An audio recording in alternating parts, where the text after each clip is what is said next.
ये Nadeem Planck check लगा रहा है। प्लैंक सेट जो लगाएगा इंशाल्लाह। हाँ देखो जी, हाँ ये देखिए, जिंदाबाद।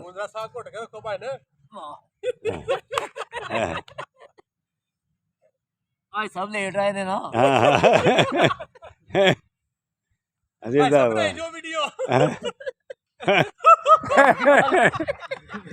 ये सेहत को सही रखने के लिए आंदे। अल्लाह हाफिज़। ठीक है बेटो, अगर आप भी आएंगे तो ये देखो सब दोस्त, ये लियास भी बर्दाश्त लगा ली है, ये मनीर है। नहीं ऐसी बातें, शादी वाली बातें नहीं। तो ये देखे सारे वर्जे लगा के बैठ गए हैं। तो अगर आप भी आएंगे तो सेहतमंद रहेंगे अगर पार्क में आ जाए।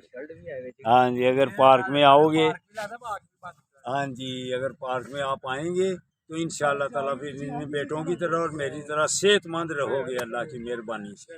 तो young old man Sialkot search करोगे। अल्लाह हाफिज़। अल्लाह।